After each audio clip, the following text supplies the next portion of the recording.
નમસ્કાર, TV9 ગુજરાતીના ખાસ કાર્યક્રમ ગરુ છે ગુજરાતીમાં આપ સૌનું સ્વાગત છે. હું છું કિંજલ અને આજે આપણે વાત કરીશું રાજ્ય સરકારના યુવા મંત્રી હર્ષભાઈ સંઘવી સાથે. હાલાકી હર્ષભાઈ સંઘવીની જો વાત કરવામાં આવે તો તેમના પાસે અનેક જવાબદારીઓ છે. ગૃહની વાત કરવામાં આવે, કાયદાની વાત કરવામાં આવે કે પછી ટ્રાન્સપોર્ટેશનની વાત કરવામાં આવે, જો કે સૌથી મહત્ત્વની જવાબદારી અને અત્યારે આવી રહેલા પડકારો જેની પર આપણે વાત કરવી છે એ છે રાજ્ય ગુજરાત કેટલું સક્ષમ છે સ્પોર્ટ્સમાં, રમતગમતમાં, કેમ કે ઓલિમ્પિક માટેનું ગ્રાઉન્ડ તૈયાર થઈ રહ્યું છે અને કોમનવેલ્થ ગેમને લઈને યજમાની જ્યારે ભારત કરવા જઈ રહ્યું છે ગુજરાત, અને તેમાં પણ અમદાવાદની અંદર યજમાની થવાની છે, ત્યારે અમદાવાદ ગુજરાત કેટલું સજ્જ છે, કેટલા પડકારો છે, તમામ મુદ્દે આજે ખુલીને ચર્ચા કરીશું હર્ષભાઈ સંઘવી સાથે. સવાલ આજે પૂછવાનો એટલે પણ મન થાય છે કે જ્યારે રમતગમતની વાત થાય છે, આ જ સમય હતો કે જ્યારે વડાપ્રધાન નરેન્દ્ર મોદી ગુજરાતના મુખ્યમંત્રી બન્યા હતા વર્ષ 2001માં, અને 2010માં ખેલ મહાકુંભની શરૂઆત થઈ હતી.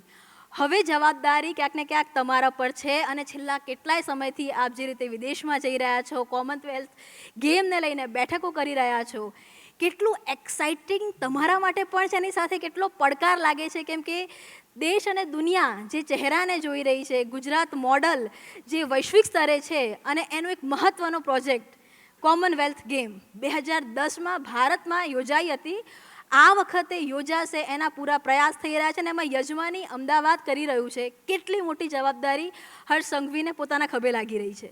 આપે ક્યારે એવું વિચાર્યું હતું કે 2024માં કોમનવેલ્થ ગેમ એક આખું જે મિશન છે એને પાર પાડવાની જે જવાબદારી છે તમારા ખભે આવશે? આ આખો અનુભવ તમારી માટે કેવો રહ્યો જ્યારે કોમનવેલ્થ ગેમનો હોસ્ટ ભારત બનશે, એમાં પણ યજમાની ગુજરાત કરશે અને યોગાનુયોગ એ આખો વિભાગ આપની પાસે છે? કેવો આખો એક્સપિરિયન્સ જ્યારે પહેલીવાર આપને ખબર પડી હતી ત્યારે હતો, અને ક્યાં સુધીમાં સત્તાવાર જાહેરાત આવશે કે હવે ગુજરાતમાં સત્તાવાર રીતે કોમનવેલ્થ ગેમ યોજાવા જઈ રહી છે? એક તો ભારતે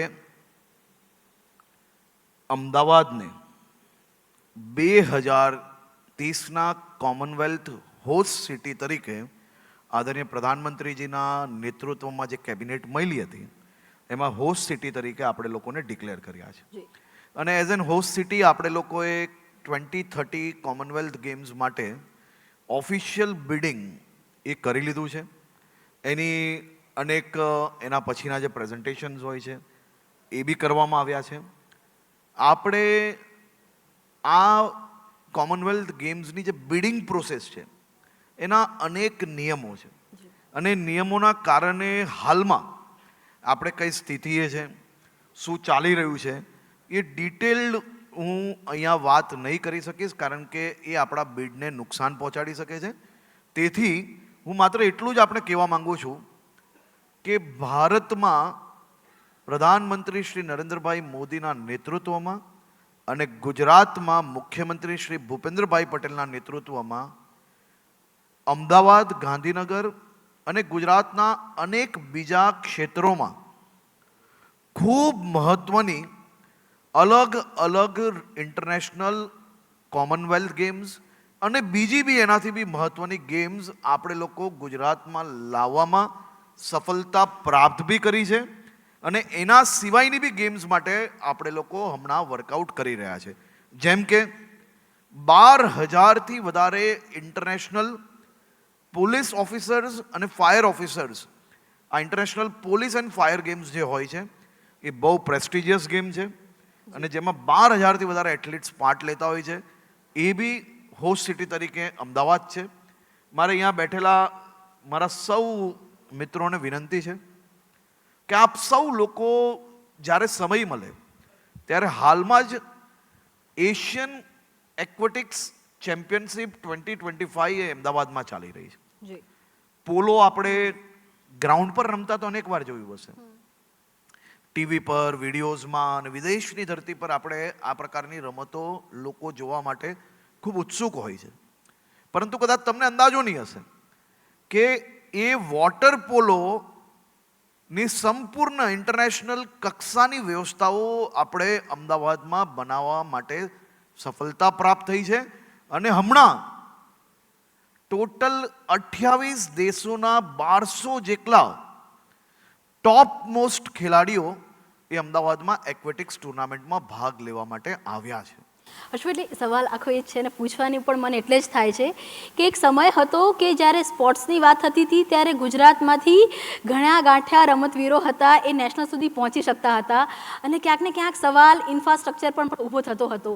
કેટલી મહેનત છેલ્લા એક દસકામાં ગુજરાતમાં રમતગમતને લઈને જે ઇન્ફ્રાસ્ટ્રક્ચર ઊભું કરવું પડે તેની માટે મહેનત કરવામાં આવી. એવા કયા સંકુલ છે કે જે હજુ પણ જે સ્પોર્ટ્સમેન હોય અથવા તો જેને રમતગમતમાં આગળ આવવું હોય એને ખ્યાલ ના હોય? સરકારની સ્પોર્ટ્સને લઈને મહત્ત્વની જે પોલિસી કે જેને આપણે આજે TV9ના માધ્યમથી એ લોકો સુધી પહોંચાડી શકીએ. ખૂબ મહત્વનો પ્રશ્ન છે અને મારી તો આપને વિનંતી છે કે આટલો ભાગ એ રાજ્યના તમામ રમતવીરો સુધી પહોંચવો જોઈએ. એક તો રાજ્યમાં કુલ મલાવીને 23 જિલ્લા કક્ષાના સ્પોર્ટ્સ કોમ્પ્લેક્સો હમણાં કાર્યરત છે અને ખૂબ સારી ફેસિલિટીઝ જોડે. એના સિવાયની પર્ટિક્યુલર ગેમ્સ માટેની બીજી બી વ્યવસ્થાઓ અલગ અલગ જિલ્લા અને ઝોન ખાતે કરવામાં આવી છે. હાલ સુધી આપણે 5 તાલુકા સ્પોર્ટ્સ કોમ્પ્લેક્સો બનાવી લેવામાં આવ્યા છે. બીજા 13 ડિસ્ટ્રિક્ટ લેવલ આ જ રીતના સ્પોર્ટ્સ કોમ્પ્લેક્સોનું કામગીરી ચાલુ છે. 27 તાલુકા લેવલના સ્પોર્ટ્સ કોમ્પ્લેક્સની કામગીરી ચાલુ છે.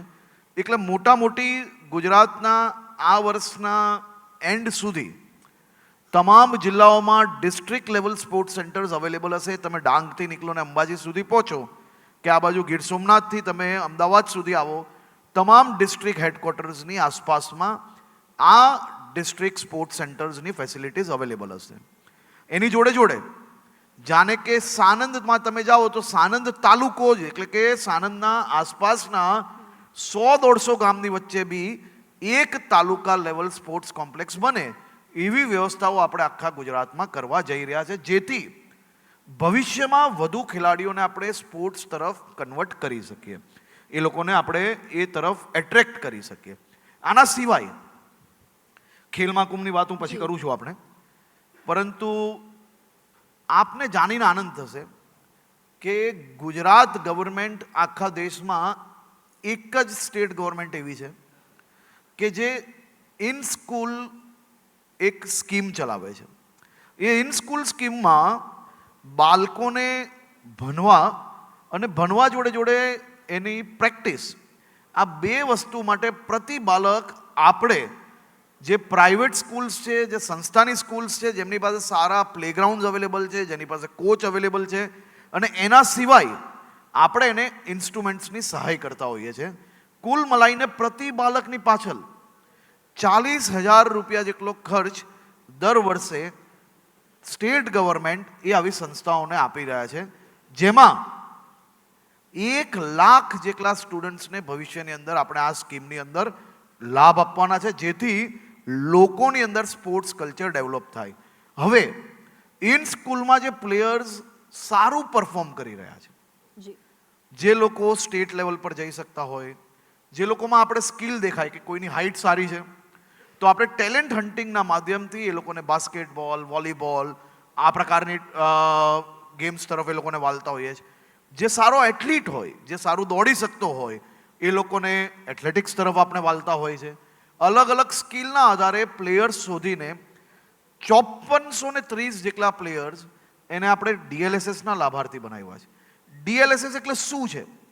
તો ડિસ્ટ્રિક્ટ લેવલ સ્પોર્ટ્સ સ્કૂલમાં પ્રતિ બાળક એનું બધી જ રીતનું ભણવાનું, રહેવાનું, જમવાનું અને એને લાયકાત પ્રમાણે એને ટ્રેનિંગ આપીએ, તે માટે સ્ટેટ ગવર્મેન્ટ આ એક પ્લેયરની પાછળ, એક બાળકની પાછળ 1,68,000 રૂપિયા દર વર્ષે આવી સંસ્થાઓને ચૂકવે છે. આનો અંદાજો કદાચ હું માનું છું ત્યાર સુધી જે લાભાર્થી લાભ લઈ રહ્યા છે, કદાચ એના પરિવારજનોને બી, એટલે ફાધર મધર સિવાયના લોકોને ખબર નહીં હશે કે જે લોકો એમ પૂછે છે ને કે ગુજરાતમાં સ્પોર્ટ્સ કલ્ચર ડેવલપ કરવા માટે આપણે શું કરી રહ્યા છીએ. સ્પોર્ટ્સ કલ્ચર ડેવલપ કરવા માટે આપણે આ બે યોજના કેમ બનાવી?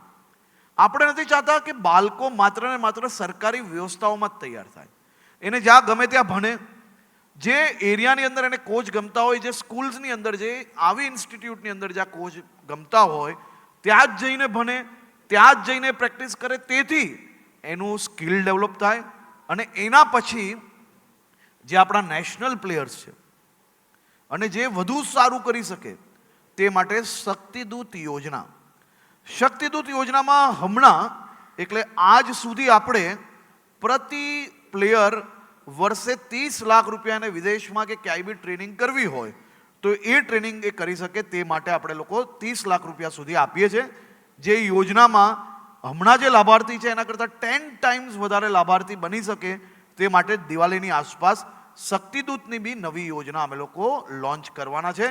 હમણાં જેટલા પ્લેયરો છે એટલે કે હમણાં શક્તિદૂતના લાભાર્થી 30 થી 40 છે, તો એ 300 ઉપર કઈ રીતે વધી શકે, આપણે ઇન્ટરનેશનલ પ્લેયર્સ હજી વધુ કઈ રીતે મળી શકે, એમાં મેડલ્સ હજી વધુ કઈ રીતે પ્રાપ્ત કરી શકીએ, એટલે એ 10 ટાઈમ્સ આપણે વધારવા જઈ રહ્યા છે. હવે એમાં બી એ 30 લાખ રૂપિયા કોને આપવાના, તે પ્લેયર્સને આપવાના છે. હવે પ્લેયર્સે જ પોતાનું ભવિષ્ય નક્કી કરવાનું છે. એને માત્ર ને માત્ર શું કરવાનું છે, જર્મની જવાનું છે ટ્રેનિંગ માટે, તો એને ત્યાંનું કોટેશન લાવવાનું છે.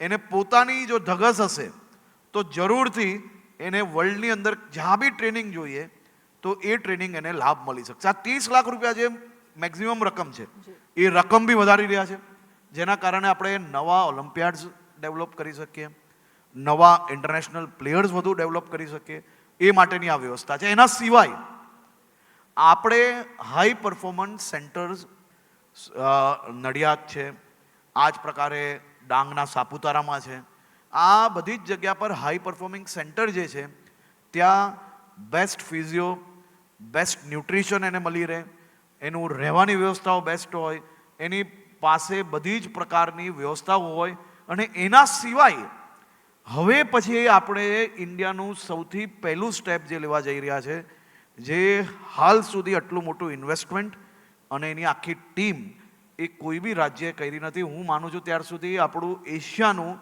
સૌથી મોટું સ્પોર્ટ્સ સાયન્સ સેન્ટર એ ગુજરાતમાં બનાવવા જઈ રહ્યા છે. સ્પોર્ટ્સ સાયન્સ શું હોય છે?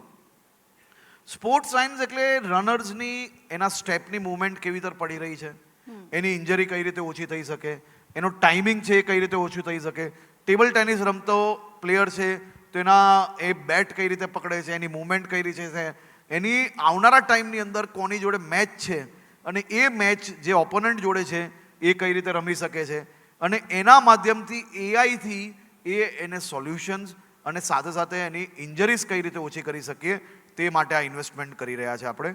આવી અનેક વસ્તુ છે, હું બોલવા બેસું તો હમણાં એમને સવાલ પૂછવાનો બી ચાન્સ નહીં મળે, એટલા 1 કલાક તક બોલી શકું એટલા વિષયો આપણે લોકો સ્પોર્ટ્સમાં આગળ કરી રહ્યા છે. હું એક વસ્તુ આમાં ઉમેરવા માંગુ છું. ખરેખર આજની જનરેશન એટલે જેને આપણે જેનઝી કહીએ છીએ, તમે એમ જોવા જશો તો સૌથી વધારે રિવોલ્યુશન એ ટેકનોલોજી હોય, સ્પોર્ટ્સ હોય, ડેવલપમેન્ટ હોય, ઇન્ફ્રાસ્ટ્રક્ચર હોય, આ બધા જની અંદર જેનઝીએ પોતાની જાતને પુરવાર કરેલા છે. એ સૌથી કન્સ્ટ્રક્ટિવ છે અને એ લોકો વખાણી રહ્યા છે તમામ પાર્ટી. એ હજી વધુ કન્સ્ટ્રક્ટિવ થઈ શકે તે માટે એમની જે ખરેખર જેમનું નોલેજ છે એ રાઈટ જગ્યા પર થાય તે માટે સ્પોર્ટ્સ એટલું જ ઇમ્પોર્ટન્ટ છે. અને વધુમાં વધુ યુથને આપણે સ્પોર્ટ્સ જોડે જોડવાનો પ્રયાસ કેમ કરીએ છીએ? આપણે એમ કહીએ કે ડ્રગ્સ નહીં ચલાવીએ, મોબાઈલની અંદર માણસ બિઝી ના રહેવો જોઈએ, બરાબર છે, ના જ રહેવો જોઈએ. વ્યક્તિ પ્લેગ્રાઉન્ડ પર જાય, કન્સ્ટ્રક્ટિવ થાય, થોડા ટીમ સ્પિરિટ એની અંદર ડેવલપ થાય. ક્યારે થશે? એ ખાલી ફાધર મધર ઘરની અંદર બેઠા બેઠા દરરોજ એને ખકડાવ્યા કરશે ને બુકમાં વાંચ્યા કર એવી તર નહીં થાય. ભણવાના ટાઈમે એને જરૂરથી ભણાવો, પરંતુ ભણવાની વચ્ચે એને જ્યારે ગેપની જરૂર છે ત્યારે જો રાઈટ એજ પર તમે એને પ્લેગ્રાઉન્ડ પર લઈ આવ્યા ને તો તમારે મોબાઈલ, સોશિયલ મીડિયા, કોઈ બી પ્રકારના દૂષણની ક્યારેય લાઈફની અંદર કમ્પ્લેન્ટ નહીં આવશે, એની ગેરંટી હું આપી શકું છું. પરંતુ રાઈટ એજ પર તમે માત્ર ને માત્ર એને 12 કલાક સુધી જો ચોપડાઓ ખોલીને ભણાવ્યા જ કરશો તો એને ક્યાંક ને ક્યાંક એમાંથી બ્રેકની જરૂર પડશે અને એ બ્રેક ખોટી દિશામાં ના જાય તેની બી જવાબદારી આપણે સૌ પેરેન્ટ્સની છે એવું હું 100% માનું છું. હર્ષભાઈ, મારો જે સવાલ હતો એ આની સાથે જ કનેક્ટ હતો કે જ્યારે ગુજરાતની અંદર સ્પોર્ટ્સને લઈને આટલું મહત્ત્વ રાજ્ય સરકાર આપી રહી છે, ક્યાંક મેં સાંભળ્યું પણ હતું કે તમે જ્યારે કેટલાક રમતવીરો મળવા આવ્યા હતા ત્યારે એવું પણ કીધું હતું કે મેડલનું મહત્ત્વ નથી, દિલથી રમો એ જ સૌથી વધારે મહત્ત્વનું છે. પણ ગુજરાતમાં ઓબ્વિયસલી હજુ કિંજલ, પણ મારું બહુ ક્લિયર માનવું છે કે આપણો અલ્ટિમેટ ગોલ એ મેડલ્સ ના હોવો જોઈએ. ખાલી આપણો અલ્ટિમેટ ગોલ એ સ્પોર્ટ્સમાં યુવાનોને જોડવાનો હોવો જોઈએ. હર્ષભાઈ, એક સવાલ જેમ અલ્ટિમેટ ગોલ સ્પોર્ટ્સમાં યુવાનોને જોડવાનો છે, એમ હર્ષભાઈનો અલ્ટિમેટ ગોલ ઓલિમ્પિક સુધીનો છે કે કોમનવેલ્થ ગેમ સુધીનો છે? આપણા પ્રધાનમંત્રીશ્રીનો ગોલ એ ક્યારેય નાનો ના હોઈ શકે અને આપણા રાજ્યના પ્રત્યેક નાગરિકોનો ગોલ એ ઓલિમ્પિક સુધી જ સીમિત ના હોવો જોઈએ. ગુજરાત એ દુનિયાના બધા જ સ્પોર્ટ્સ માટેનું સૌથી મોટું પ્લેટફોર્મ બનવા માટે આગળ વધી રહ્યું છે. તમે જુઓ કે છેલ્લા 1 વર્ષની અંદર જ કેટલી ટુર્નામેન્ટ્સ આવી. ખાલી 1 મહિનાની અંદર ગણશો ને તો 1 મહિનામાં આ જ અમદાવાદની અંદર 2500થી વધારે વિદેશના પ્લેયર્સ આવીને ગયા. ચાહે કોમનવેલ્થ વેઇટ લિફ્ટિંગની વાત હોય કે એક્વેટિક્સની વાત હોય. આ તો ખાલી શરૂઆત છે. હર્ષભાઈ, એક સવાલ એ પણ થાય છે કે બિલકુલ સાચી વાત છે આપે જે કહ્યું કે વિદેશથી અનેક રમતવીરો છે એ ગુજરાતમાં આવી રહ્યા છે અને રમી રહ્યા છે, એટલે એ સાબિત કરે છે કે એ લેવલનું ઇન્ફ્રાસ્ટ્રક્ચર તૈયાર કરવામાં ગુજરાત સક્ષમ છે, સફળ છે, પુરવાર થયું છે. હવે સિક્કાની બીજી બાજુ જોઈએ તો એ પ્રકારના સ્પોર્ટ પર્સન્સ કે જે ગુજરાતમાંથી એવા રમતવીરો, કેમ કે જો આપણે ખેલ મહાકુંભની વાત કરીએ તો 2010થી ચાલે છે. રાજ્ય સરકારનું જે ખેલ માટેનું જે રમતગમત માટેનું જે બજેટ હતું એ પણ ખૂબ વધ્યું છે. તો જે વાત આપે પણ કરી કે ભાઈ મેડલ મહત્ત્વના નથી, પણ એ જે પ્રતિભા છે કે જે ગુજરાત મોડલની ચર્ચા તમામ જગ્યાએ થતી હોય છે, તો એવા પ્રતિભાશાળી જે રમતવીરો છે એ અત્યારે આંગળીના વેઢે ગણાય એવા છે. ખૂબ નસીબદાર કહેવાય ગુજરાત કે એટલા સારા પ્રતિભાશાળી રમતવીરો આપણી પાસે છે. પણ એ સંખ્યામાં વધારો થાય, એ સ્કિલમાં વધારો થાય. એ પોઈન્ટ પર હું આવતો જ હતો. ખૂબ મહત્વનો પોઈન્ટ છે. આજે જો તમે એને ડીપલી સ્ટડી કરશો તો તમે 100% મારી વાત જોડે સંમત થશો. 2010 પહેલા ગુજરાતના પ્લેયર્સ જ્યારે નેશનલ કેમ્પની અંદર જતા હતા, નેશનલ કોમ્પિટિશન્સની અંદર જતા હતા, મને ઘણા બધા સિનિયર પ્લેયર્સે આ વસ્તુ કહી છે કે લોકો બીજા સ્ટેટના પ્લેયર્સ કોઈક એમને ફાફડા જલેબી કહીને, કોઈક એમને ખમણ ઢોકલા કહીને ચીડાવતા હતા. એવા આપણા ગુજરાતના એવા બી દિવસો લોકોએ જોયા છે. 2010માં તત્કાલીન મુખ્યમંત્રી અને પ્રધાનમંત્રી શ્રી નરેન્દ્રભાઈ મોદીજીના વિઝનના આધારે ખેલ મહાકુંભની શરૂઆત થઈ. ખેલ મહાકુંભ શું છે? ખેલ મહાકુંભ જેમ મેં તમને કહ્યું એમ એ આપણો અલ્ટિમેટ ગોલ મેડલ્સ માટેનો નહોતો. એ આપણો અલ્ટિમેટ ગોલ હતો સ્પોર્ટ્સ કલ્ચર માટેનો. અને એ સ્પોર્ટ્સ કલ્ચર એમનું જે વિઝન હતું એને સફળતા કેટલી મોટી પ્રાપ્ત થઈ છે એ હવે હું તમને આંકડાના માધ્યમથી દર્શાવવા માંગુ છું. 2010માં 16 લાખ ખેલાડીઓ જોડે ખેલ મહાકુંભની યાત્રાની શરૂઆત થઈ, જે આજે 2025માં 73 લાખ પ્લેયર્સ જોડે આપણે આગળ વધી રહ્યા છે. 73 lakhs, 7.3 મિલિયન પ્લેયર્સ. જ્યારે અમે કોમનવેલ્થ અને ઓલિમ્પિકના પ્રેઝન્ટેશનની મિટિંગ્સમાં જ્યારે ફેડરેશન્સ જોડે વાત ચાલી રહી હતી કે અમે માત્ર એક સ્ટેટમાં ગ્રાસરૂટ ઇવેન્ટ જે કરી રહ્યા છે એ ગ્રાસરૂટ ઇવેન્ટ્સમાં 7.3 મિલિયન પાર્ટિસિપેશન છે. 7.3 મિલિયન પાર્ટિસિપેશન કોઈ એક સ્ટેટની અંદર છોડી લો તમે, દુનિયાનું કોઈ બી એક બી દેશ એવું નહીં નીકળશે જ્યાં ગ્રાસરૂટ સ્પોર્ટ્સ કલ્ચર માટે આ પ્રકારની કોમ્પિટિશન થતી હોય અને એ કોમ્પિટિશનની અંદર આટલી મોટી સંખ્યામાં પાર્ટિસિપેશન થતું હોય. આપણે સ્પોર્ટ્સ કલ્ચર બનાવવામાં એ દિશામાં ખૂબ સારી રીતે આગળ વધ્યા છે. હવે જ્યારે સ્પોર્ટ્સ કલ્ચર ડેવલપ થયું છે ત્યારે તમને પ્લેયર્સ બી પહેલા 2-3 વર્ષે એક પ્લેયર મળતો હતો. બિલકુલ. હવે દર વર્ષે 5, 10, 15, 20 નવા ઇન્ટરનેશનલ પ્લેયર્સના આપણે નામ સાંભળીએ છીએ ગુજરાતમાંથી. તો હવે જે છે એ ખૂબ ઝડપથી પ્લેયર્સના નંબર કન્વર્ટ થશે અને કન્વર્ટ છે ને એ એડિશન છે ને એટલે એ મલ્ટિપ્લિકેશન થશે અને મલ્ટિપ્લિકેશન જ્યારે થવા માંડે ત્યારે એની સ્પીડ ખૂબ ઝડપથી વધતી હોય છે અને મને પૂર્ણ વિશ્વાસ છે 2030 જ્યારે આપણા આંગણે મોટી ટુર્નામેન્ટ્સ આવતી હશે ત્યારે ભારત દેશનું ગર્વ વધારવામાં ગુજરાત કોઈ બી જગ્યા પર પાછળ નહીં હશે. પરંતુ આ કોઈ એઆઈ ટેકનોલોજીથી પ્લેયર્સ નથી બનતા જી બિલકુલ કે આપણે કન્ટેન્ટ રાઇટ કર્યું અને એ પ્લેયર મારા કે તમારા ફેસ વાળો કોઈ બી પ્લેયર બની જાય અને કઈ બી પરફોર્મ 5 મિનિટની અંદર કરી દે. પ્લેયર બનાવવા માટે 1000 પ્લેયર્સને જ્યારે આપણે રાત દિવસ મહેનત કરાવીએ ને ત્યારે એમાંથી કોઈ એક વ્યક્તિ એમાંથી ખૂબ મોટા પાયે સફળ થઈ આ સવાલ હતો કે પ્લેયર બનતા નથી, પ્લેયરને પહેલા શોધવા પડે છે. એક સામાન્ય વ્યક્તિ પ્લેયરને શોધવા બી પડે, પ્લેયર્સ બનાવવા બી પડે એની માટેની સરકારની અને એના માટે હું તમને કહું સરકારમાં જે છું કોચની એના માટે વ્યવસ્થા હોય શું છે એવા પ્લેયર્સ જે છે ને એ પ્લેયર્સને બનાવવા માટે અહીંયા કોઈ જો સ્પોર્ટ્સ ફેમિલીમાંથી કોઈ આવ્યું હોય તો એને તમે પૂછજો. એ બાળક 6-7 વર્ષનું થાય છે ને ત્યારે એના માતા પિતા સવારે 4-4:30 વાગે જાગે, આંગળી પડીને એને પ્રેક્ટિસ માટે લઈ જતા હોય છે. 7-7:30 પાછા આવે, જલ્દીથી તૈયાર કરીને એને સ્કૂલ મોકલતા હોય છે. પાછો આવે 1-2 કલાકની અંદર એને રિફ્રેશ કરીને સાંજે પાછું એના માતા પિતા ગ્રાઉન્ડ પર એની જોડે ઊભા હોય છે.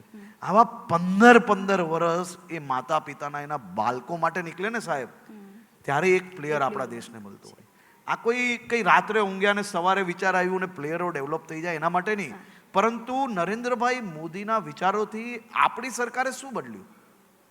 તો અમે એમનું ફેમિલી બનવા માંગીએ છીએ કે જ્યારે અમે આવા પ્લેયરોનું ફેમિલી બનવા માંગીએ છીએ. એના માટે અમે તમારી ન્યૂઝ ચેનલને એવું બ્રેકિંગ નથી આપવા માંગતા કે એક ગરીબ પરિવારનો કોઈ દીકરો જેની અંદર સ્કિલ છે એ ઇન્ટરનેશનલ એફિલેટેડ ગેમની અંદર એને જવાનો અવસર પ્રાપ્ત થાય છે, પરંતુ એની પાસે જવા માટે એપ્રોપ્રિએટ ફંડ્સ ના હોવાના કારણે એ જઈ ના શક્યો.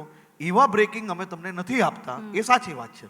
બિલકુલ એ વાત સાચી છે. કારણ કે એના માટે અમે લોકોએ પોલિસીસ બદલી. અને પોલિસીસ કઈ રીતે બદલી? બિલકુલ કોઈ એક સામાન્ય યુવાન એ સરકાર પાસે આવે, ગેમ્સનું પ્રોપર એફિલેટેડ જોડેનું ડોક્યુમેન્ટ્સ લઈને આવે એટલે એને એની એર ટિકિટ્સ જેટલી વ્યવસ્થા ઓછામાં ઓછી કરી આપવા માટે ભૂપેન્દ્રભાઈ પટેલના માર્ગદર્શનમાં આ નિર્ણય લેવામાં આવ્યો. આખા દેશની અંદર કોઈ જગ્યા પર આ રીતે ઓપન ફંડેડ કોઈ જગ્યા પર કોઈ બી સ્ટેટ નથી આપતું. હર્ષભાઈ, મારો એ જ સવાલ છે કે જે શહેરી વિસ્તારો હોય છે, સ્વાભાવિક છે કે ત્યાં રહેતા પરિવારો હોય છે, એ સરકારની યોજનાથી ખૂબ સારી રીતે વાકેફ હશે, ઇન્ફ્રાસ્ટ્રક્ચર હશે, ક્યાંથી મળી શકશે એનાથી વાકેફ હશે. પરંતુ જે વાત આપ કરો છો, આપની સરકાર કરે છે કે વડાપ્રધાન કરે છે કે જે છેવાડાનો માણસ છે કે એકદમ છેવાડામાં રહેતા જો ત્યાં પણ સારો પ્લેયર હોય તો એને તક મળવી જોઈએ, તો ત્યાં સુધી આપની જે યોજનાઓ છે કે આપની વાત છે કે પૈસાના માટે કોઈ પણ યુવક છે એની સ્પોર્ટ બંધ ન થવી જોઈએ, એ માટે કેવા પ્રકારના પ્રયાસ વર્તમાનમાં થઈ રહ્યા છે? ખેલ મહાકુંભ એનું સૌથી ઉત્તમ ઉદાહરણ છે. છેવાડાની વાત કરી છે એટલે હું છેવાડાનું એક્ઝામ્પલ આપું છું. ડાંગ ડિસ્ટ્રિક્ટની કાચા મકાનમાં રહેતી, પગમાં ચપ્પલ બી ના હતા એવી સરિતા ગાયકવાડ એ ભારતનું નામ રોશન કર્યું, અનેક મેડલો પ્રાપ્ત કર્યા. એટલું જ નહીં, ખેલ મહાકુંભમાંથી એને શોધવામાં આવ્યું.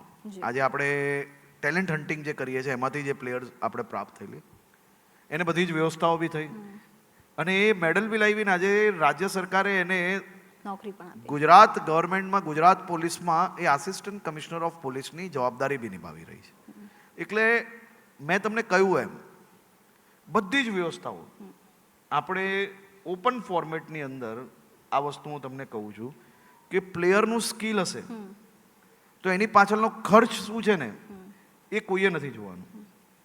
પ્લેયરને તૈયાર કરવું અમે એનું ફેમિલી છે અને એક એક્સટેન્ડેડ ફેમિલી તરીકે અમે એને સંપૂર્ણ રીતે સપોર્ટ કરવા માંગીએ છીએ. પણ હું કોઈ બી રીતે એ એલિજિબલ નથી થતો, પરંતુ મારા મનમાં આવ્યું કે મારે તો આ જ ટ્રેનિંગ લેવી છે, તો એવી બધી જ વસ્તુઓ આપણે લોકો પાસ નથી કરી શકતા. કારણ કે એક ખોટો પ્લેયર કે એક પ્લેયરને આપણે કોઈ સ્વાર્થ ખાતર કે સંબંધ ખાતર જો મદદ ખોટી રીતે કરશો તો ભારતનો એક પ્લેયર જે ખરેખર લાયકાતવાળો હતો, એલિજિબલ હતો, એને નુકસાની નથી થશે. સાહેબનો જે વિચાર હતો અને મિટિંગની અંદર જે દિવ્યાંગોનું તમે કીધું, દિવ્યાંગ અને સામાન્ય પ્લેયર્સની વચ્ચે તફાવત કેમ, એ તફાવત પૂરું કરવા માટે ગુજરાત પહેલું રાજ્ય બનવા જઈ રહ્યું છે. એની જે રકમ ઇનામની હોય છે એની અંદર બી ખૂબ મોટી જે તફાવત હતી, આપણે કંઈ બી કરીને દિવ્યાંગ એ આપણા માટે સ્પેશિયલ છે. ઇમોશનલી આપણી સરકાર વધારે અટેચ છે. એ તમને થોડાક જ દિવસમાં ધ્યાન આવશે. એટલું બ્રેકિંગ બહુ થઈ ગયું. ધન્યવાદ અમારી સાથે વાત કરવા માટે. તો આ હતા રાજ્ય સરકારના યુવા મંત્રી હર્ષભાઈ સંઘવી.